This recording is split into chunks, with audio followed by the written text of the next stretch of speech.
Hello दोस्तों, मैं विनी आपका स्वागत करता हूँ अपने यूट्यूब चैनल विनी इंस्टीट्यूट में। तो दोस्तों, आज की वीडियो में हम देखने वाले हैं इंफॉर्मेशन सिस्टम होता क्या है, ये काम कैसे करता है और इसके कंपोनेंट कौन कौन से हैं।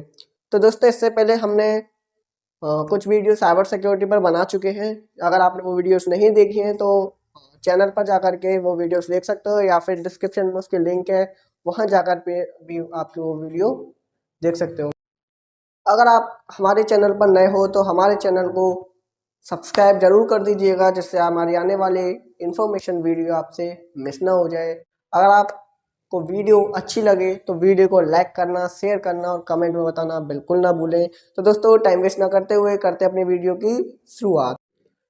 सबसे पहले हम देखने वाले हैं इंफॉर्मेशन सिस्टम होता क्या है। Information system is defined as the software that has to organize and analyze data।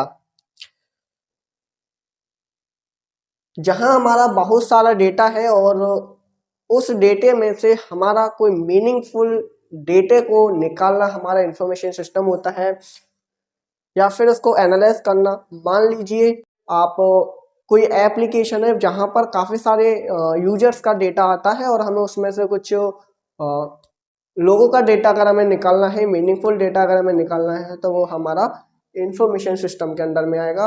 मान लीजिए आपकी क्लास में 50 या 60 स्टूडेंट्स हैं और उन सबकी डेली अटेंडेंस लगती है, और मुझे टॉप 10 स्टूडेंट्स की अटेंडेंस चाहिए जो प्रेजेंट रहते हैं क्लास में। तो उसके लिए मैं क्या करूँगा, एनालाइज करूँगा डेटा को, और जो हमारा मीनिंगफुल डेटा है वो हमारे पास रिप्रेजेंट हो जाएगा। तो दोस्तों, इसी को हम बोलते हैं इंफॉर्मेशन सिस्टम। अब बात करें इंफॉर्मेशन सिस्टम हमारा, या फिर हम उसको आईएस भी बोल सकते हैं। क्या बोल सकते हैं इंफॉर्मेशन सिस्टम को? आईएस। आईएस हमारा दो वर्ड से मिलकर के बना है। एक है हमारा इंफॉर्मेशन और सेकंड है हमारा सिस्टम। इंफॉर्मेशन का मतलब है स्ट्रक्चर डेटा या फिर मीनिंगफुल डेटा। क्या, या तो हम स्ट्रक्चर डेटा बोल सकते हैं या फिर हमारा कोई भी मीनिंगफुल डेटा हो सकता है। दूसरा सिस्टम। सिस्टम में आता है सेट ऑफ हार्डवेयर या software to produce structure data. यानी कि जो सिस्टम है उसमें हमारे कोई भी हार्डवेयर हो सकता है या फिर सॉफ्टवेयर का एक सेट है, जहां से हमारा जो है स्ट्रक्चर डेटा या फिर मीनिंगफुल डेटा को प्रोड्यूस किया जाता है। तो दोस्तों, अब हम देखेंगे हमारा जो इंफॉर्मेशन सिस्टम है वर्क किस तरीके से करता है। यहाँ पर हमारा एक प्रोसेस लिखा हुआ है जिसको हम आईपीओ प्रोसेस बोल सकते हैं। ये जैसे हमारा कंप्यूटर काम करता है वैसे ही ये हमारा इंफॉर्मेशन सिस्टम काम करता है। आईपीओ अगर आपने मॉडल नहीं देखा है तो आप कमेंट सेक्शन में बता सकते हो, उस पर भी हम एक वीडियो बना देंगे। तो यहाँ पर सबसे पहले हम इनपुट लेंगे। इनपुट हम किसी भी वेरियस सोर्स के थ्रू ले सकते हैं, या फिर हम किसी भी, मान लीजिए हमारा एक ऐप है, हमारा एक ऐप है जहाँ से हम यूजर से कोई भी इनपुट ले सकते हैं, या फिर जो उसमें एंट्री करता है हमारा जो यूजर है, तो उससे हमारा इनपुट आएगा। ठीक है, या फिर आपकी कोई वेबसाइट है, वहाँ पर कोई इंक्वायरी वगैरह आ रही है, तो वहाँ से भी आप जो है इनपुट ले सकते हो। किसी भी वेरियस सोर्स ऑफ किसी भी वेरियस सोर्स से हम इनपुट ले सकते हैं। सेकंड नंबर पे आता है हमारा प्रोसेस होगा। क्या होगा? प्रोसेस किया जाएगा हमारे डेटा को, जो हमारा इनपुट आया है, जो हमारा डेटा आया है, उसको हम प्रोसेस करेंगे। हम उसको या तो एनालाइज कर सकते हैं या फिर हम कंपाइल बोल सकते हैं, तो उसका प्रोसेसिंग होगा। देन प्रोसेसिंग होने के बाद हमारा जो है आउटपुट निकल करके आएगा।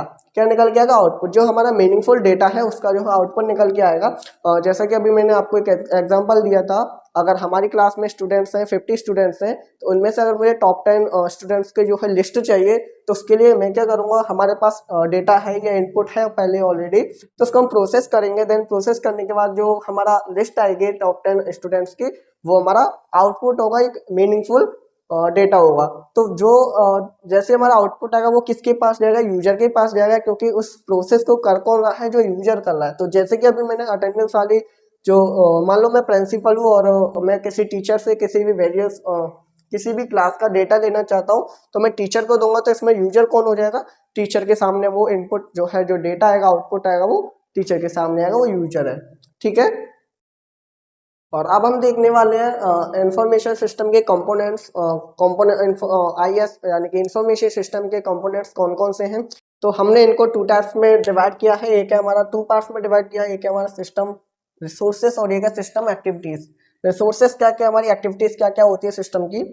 तो फर्स्ट नंबर पे हम देखेंगे सिस्टम रिसोर्सेस क्या क्या है। तो सबसे पहले हमें एक एक्सपर्ट की जरूरत रहती है। अगर आपको कोई भी इंफॉर्मेशन चाहिए या फिर आपको कोई वेबसाइट या फिर कोई ऐप बनाना है, वहां से अगर आपको इन्फॉर्मेशन चाहिए तो आपको सबसे पहले उस एक्सपर्ट की जरूरत पड़ेगी। अगर आपको वेबसाइट बनानी, वेबसाइट के थ्रू इन्फॉर्मेशन चाहिए तो आपको वेब डेवलपर के जो है वेब डेवलपर की रिक्वायरमेंट रहेगी। अगर आपको सॉफ्टवेयर से चाहिए, किसी भी एप्लीकेशन से चाहिए, तो आपको जो है सॉफ्टवेयर डेवलपर की जो है रिक्वायरमेंट रहती है। सेकंड नंबर पे आता है आपका, हम यहाँ पर हार्डवेयर आ जाता है।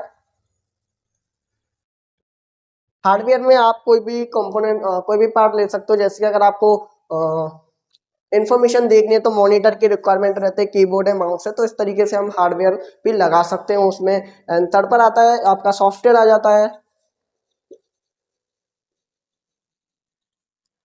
क्या आ जाएगा, सॉफ्टवेयर आ जाता है। अब मान लीजिए जैसे कि अगर आपने जो है किसी भी एक्सपर्ट से कोई वेबसाइट या फिर कोई भी एप्लीकेशन बनवाया या फिर कोई सॉफ्टवेयर बना, तो सॉफ्टवेयर की रिक्वायरमेंट रहेगी जहां से आपका जो है डेटा आएगा। एंड फोर्थ नंबर पे हमारी रिसोर्स आ जाता है डेटा। अगर हमें इंफॉर्मेशन सिस्टम इंफॉर्मेशन निकालनी है किसी भी डेटा की, तो सबसे इम्पोर्टेंट जो चीज़ है हमारी डेटा होना चाहिए। अगर हमारे पास डेटा है तो हम इंफॉर्मेशन निकाल सकते हैं, अगर डेटा नहीं है तो हम किसी भी चीज़ की इंफॉर्मेशन नहीं निकाल सकते। एंड अब हम देखेंगे सिस्टम एक्टिविटी। सबसे पहले हमारा इनपुट आएगा। एक्टिविटी में सबसे पहले इनपुट रखा है हमने, क्योंकि इनपुट अगर हमारे पास डेटा है तो, अगर हमारे पास डेटा नहीं है तो सबसे पहले हमारी जो एक्टिविटी होगी वो रहेगी डेटा को कलेक्ट करना।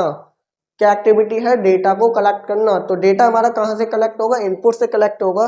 अगर हमें किसी से डेटा चाहिए तो हमें वहां पर इनपुट लेना होगा वहां से। देन दूसरा सेकंड नंबर पे आता है हमारा प्रोसेस किया जाएगा उसको। अगर हमें हमारे पास डेटा आ चुका है इनपुट के थ्रू, तो हमारे पास डेटा बहुत सारा, उसमें से मुझे कुछ मीनिंगफुल डेटा निकालना है तो उसको हमें प्रोसेस करना पड़ेगा। देन प्रोसेस करने के बाद हमारे पास जो आएगा रिजल्ट, वो आएगा आउटपुट। क्या आता है, आउटपुट मिलेगा हमें। जैसे कि अगर हमारे पास डेटा है तो उसमें से अगर मुझे मीनिंगफुल डेटा निकालना है तो उसके लिए हमें उसको प्रोसेस करना पड़ेगा। देन प्रोसेस करने के बाद हमारे पास आउटपुट आ जाता है। एंड फोर्थ पर हमारा ऑप्शनल रहता है स्टोरेज का। अगर हमें अपना जो डेटा है उसको स्टोर करना है तो हम स्टोर भी यहाँ पर, वो सॉरी, यहाँ पर स्टोर कर सकते हैं। एक्टिविटी में हम स्टोर रखेंगे, स्टोरेज नहीं रहेगा, हमारा स्टोरेज आ जाएगा इधर। ये हमारे रिसोर्सेस में आ जाएगा और एक्टिविटी में हमारा स्टोर कर सकते हैं। एक बार मैं फिर से आपको एक्सप्लेन कर देता हूँ जो है इंफॉर्मेशन कंपोनेंट्स कौन कौन से हैं।